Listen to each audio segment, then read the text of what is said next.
को तार तार करने वाली सनसनीखेज खबर सामने आई, जहां उत्तम नगर इलाके में एक महिला ने अपने चचेरे देवर के साथ मिलकर पति को मौत के घाट उतार दिया।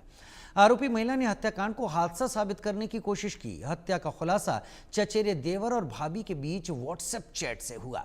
सगे देवर ने चैट की जानकारी पुलिस को दी। पुलिस ने दोनों आरोपियों को गिरफ्तार कर लिया। वहीं चैट से पता चला कि आरोपी पत्नी ने 12 जुलाई की रात को करण के खाने में 15 नींद की गोलियां मिला दी थी, ताकि ओवरडोज के चलते उसकी मौत हो जाए। जब इन गोलियों का असर तुरंत नहीं हुआ तो सुष्मिता को बेचैनी हुई। इसके बाद उसने राहुल से इस संबंध में चैट की और इसको लिखा कि एक बार देख लो, दवा लेने के बाद मरने में कितना समय लगता है। उसे खाना खाए 3 घंटे हो गए हैं, ना उल्टी हुई है और ना और कुछ, और ना ही वो मर रहा है। तो फिर हमें क्या करना चाहिए, कुछ बताओ। राहुल ने जवाब दिया, अगर कुछ समझ नहीं आ रहा है तो उसे बिजली का झटका दो। बातचीत जारी रही। सुष्मिता ने पूछा उसे इलेक्ट्रिक शॉक देने के लिए कैसे बांधा जाए। राहुल ने कहा टेप के साथ बांधो। सुष्मिता ने कहा बहुत धीरे धीरे सांस ले रहा है। राहुल ने कहा जितनी दवाइयां तुम्हारे पास हैं उसे दे दो। फिर सुष्मिता ने लिखा मैं मुंह नहीं खोल सकती, पानी तो डाल सकती हूं, तुम्हें इधर आना होगा, शायद हम सब मिलकर उसे दवा खिला सके। 13 जुलाई को माता रूप रानी मगो हॉस्पिटल से एक इन्फॉर्मेशन आती है कि एक व्यक्ति जिसको इलेक्ट्रिक करंट लगा है और उसकी डेथ हो गई है। तो उसने पुलिस स्टेशन को इन्फॉर्म किया, हॉस्पिटल में पुलिस टीम पहुंचती है और उसको तुरंत पोस्टमार्टम के लिए डीडीओ हॉस्पिटल में शिफ्ट किया जाता है। इन द मीन टाइम सभी फैमिली मेम्बर्स रिक्वेस्ट कर रहे थे कि इसका पोस्टमार्टम वेव ऑफ कर दिया जाए, बट अननेचुरल डेथ के चलते पुलिस ऑफिसर्स ने मना कर दिया, उत्तम नगर के उनके एसीपीज ने मना कर दिया। फिर पोस्टमार्टम रिपोर्ट अभी अवेटेड थी। इस बीच में कुछ ऐसे फैक्ट सामने आते हैं जिसमें कुछ ऐसी चैट मिलती है जो डिसीज्ड है उसके भाई को, जिसमें काफ़ी संगीन आरोप वाली चीज़ें भी थी। इसके चलते पुलिस स्टेशन में इन्फॉर्म किया डिसीज्ड के भाई ने, करण के भाई ने, और मामले की गंभीरता को देखते हुए तुरंत उसमें एक रिटन कंप्लेंट लिखवाई गई और उसके बेसिस पे एक मर्डर और क्रिमिनल कॉन्स्पिरेसी का केस दर्ज किया गया। इसमें जो अभी तक जो तथ्य सामने आया उसमें डिसीज्ड की वाइफ सुष्मिता और उसके चाचा का लड़का राहुल, उनके बीच चैट है और जिसमें इलेक्ट्रिक शॉक और साथ ही साथ स्लीपिंग पिल्स के बारे में जानकारी दी, वो डिस्कशन चल रहा है। दिल्ली पुलिस की एक समझदारी ने एक ऐसे मामले को वर्कआउट किया है और उसके बाद इंस्टाग्राम के एक चैट ने, जिससे कि एक महिला और उसके प्रेमी को गिरफ्तार किया गया है। दिल्ली पुलिस की माने तो द्वारका के उत्तम नगर में करण नाम के एक शख्स को लगातार नींद की गोली दी जा रही थी। ऐसा इसलिए किया जा रहा था कि उसकी पत्नी सुष्मिता करण के चचेरे भाई राहुल के साथ उसकी दोस्ती थी और वो दोनों एक दूसरे से प्यार करते थे, लेकिन करण कहीं ना कहीं इन लोगों के बीच आ रहा था। इसलिए एक ऐसी साजिश को रचा गया जिसका खुलासा इंस्टाग्राम के उस चैट ने किया जो करण के भाई ने पुलिस को दिया। दरअसल पूरा मामला उत्तम नगर का है, जहां पर सुष्मिता की शादी करण से हुई थी और उसके बाद करण के चचेरे भाई राहुल से सुष्मिता की दोस्ती हो गई और उन दोनों में, जैसा कि अभी तक जानकारी सामने आई, दोनों में प्यार हो गया। और इसको लेकर जो सुष्मिता है वो करण को लगातार नींद की गोली दे रही थी और अचानक जो है करण की मौत हो जाती है। उसके बाद सुष्मिता बेहद ही चालाकी से परिवार वालों को ये बताती है कि करंट लगने से करण की मौत हो गई है। उसके बाद उसे जो है पहले अस्पताल ले जाया जाता है जहां पर करंट लगने की बात की जाती है, लेकिन डॉक्टर जो है वहाँ पर जो कहते हैं कि इसे पोस्टमार्टम के बाद ही पता चल पाएगा कि आखिर मौत की वजह क्या है। सुष्मिता लगातार पूरे साजिश के तहत पोस्टमार्टम को रुकवाना चाहती थी, लेकिन मौके पर पहुंची पुलिस ने सबसे पहले पोस्टमार्टम को रुकवाने से मना किया। उन्होंने कहा कि कॉज ऑफ डेथ जानना ज़रूरी है, क्योंकि पुलिस को कहीं ना कहीं कुछ शक लग रहा था। उसके बाद करण की बॉडी को पोस्टमार्टम के लिए भेजा जाता है। उसके बाद पोस्टमार्टम में जो खुलासा होता है वो सबको चौंका देने वाला होता है। पोस्टमार्टम में दरअसल ये खुलासा होता है कि करण की जो मौत है वो लगातार दवाई देने से हुई, यानी कि नींद की गोली देने से हुई है। उसके बॉडी में स्लीपिंग पिल्स की जो क्वांटिटी है वो ज़्यादा काफ़ी पाई गई है, ना ही उसकी करंट लगने से मौत हुई है।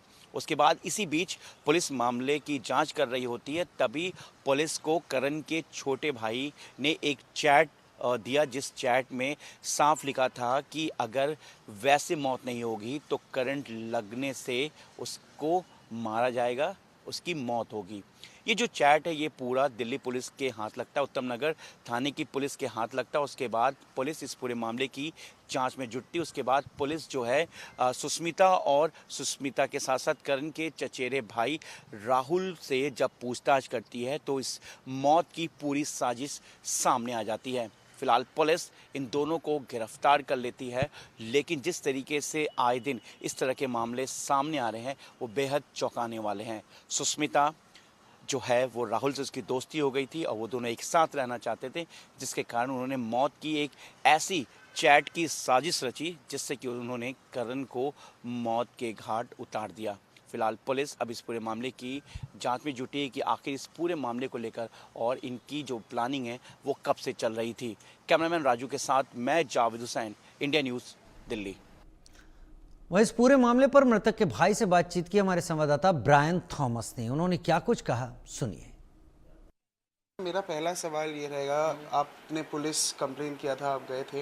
हाँ, आपके पास चैट्स भी थे, इंस्टाग्राम चैट्स भी आपने शायद लोकेट किया था। थोड़ा हमारे दर्शकों को बताइए जो टेलीविजन में आपको देख रहे थे कि एग्जैक्टली क्या हुआ था, क्या कैसी चैट्स आपको बरामद हुआ और पुलिस में क्या आपने बोला जाता। इंस्टा चैट थी मेरे पास फ़ोन आया था मेरे भाई का, वो राहुल का। तो कोई मेरे को फ़ोन दे गया, गली में सबके इधर उधर फ़ोन थे तो मेरे को मिल गया फ़ोन। तो मैंने कहा मैं अपना फ़ोन भी देख लूँ मेरा कहाँ है। मैंने अपने फ्रेंड को दिया था, मैं राहुल के फ़ोन से फ़ोन डायल ही कर रहा था, फ़ोन का लॉक ऑन था। तो साथ साथ कई सारी स्क्रीनिंग ऑन थी, तो उसमें इंस्टा चैट मेरे को मिल गई, वो दिख भी गई। तो मैंने 2 सेकंड के लिए, कुछ सेकंड के लिए पढ़ी, तो फटाफट मैंने इंस्टा की वीडियो बना के फ़ोन रख दिया। तो ऐसे मेरे को इंस्टा चैट पे मिला कि भाई को 2-3 स्लीप दही में दी गई है, स्लीपिंग पिल्स खाने में उसको दिया गया है। इसके बाद डिस्कशन हो रहा है कि इसको अब इलेक्ट्रिक शॉक से ही मारना पड़ेगा, ख़त्म करना पड़ेगा। तो ये सब उस चैट में डिस्कशन हुआ है। और राहुल भी सुष्मिता के घर गया, करण के घर, इलेक्ट्रिक शॉक देने। तो दोनों ने मिलके ही दिया है। उंगली में तार चिपकाई थी, प्लस यहाँ पे तार चिपकाई थी टेप से, और सॉकेट में तार डाल के बटन ऑन कर दिया था। और ये आपको कब पता चला एग्जैक्टली, ये जब जो चैट्स आपने देखा, ये कब की बात है, ये कब पता चला? जब ये मेरे हाथ में फ़ोन आया, मेरे हाथ में जब फ़ोन आया था उसमें इन्होंने डिस्कशन करा था कैसे कैसे करना है।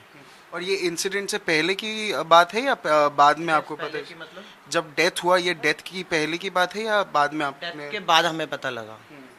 और फिर आपने खुद ही पुलिस कंप्लेन किया, आपने खुद ही खुद ही पुलिस कंप्लेन करने गए थे।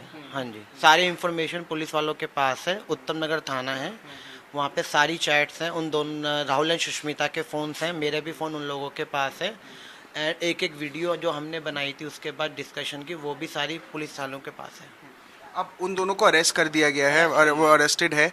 अभी सरकार से या अथॉरिटी से क्या डिमांड रहेगी एग्जैक्टली? क्या डिमांड आप चाह रहे हो? Judicial custody, police custody, capital punishment, क्या एक माइंडसेट है कि जस्टिस मिले, कैसे मिले, क्या अपील है? जस्टिस ही चाहिए कि भाई का मर्डर करा है, क्या मोटिव था मर्डर करने का।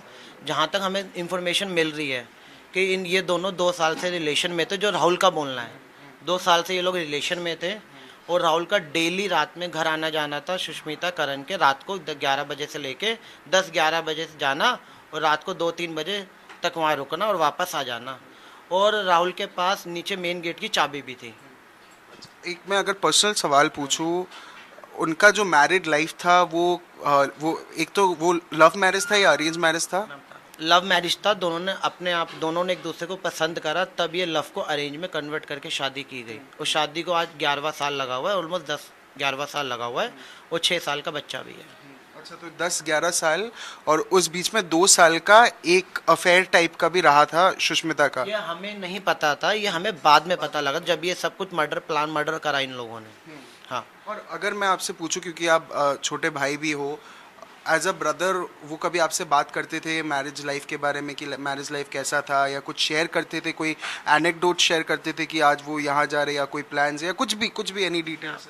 दोनों, पहले करण वर्किंग था, नाइट शिफ्ट में गुड़गांव जॉब करता था, बीच में 2-3 दिन लिए वर्क फ्रॉम होम भी करता था, फिर वो रेगुलर उसने ऑफिस जाना चालू कर दिया रोटेशनल शिफ्ट में। भाभी भी पहले जॉब करती थी, कई बार वो 8-9 बजे घर आती थी, जॉब थी। बीच में सुष्मिता ने जॉब छोड़ दी, वो फिर वो घर बैठने लग गई थी, और करण सुबह ऑफिस से सुबह 4 बजे घर वापस आता था।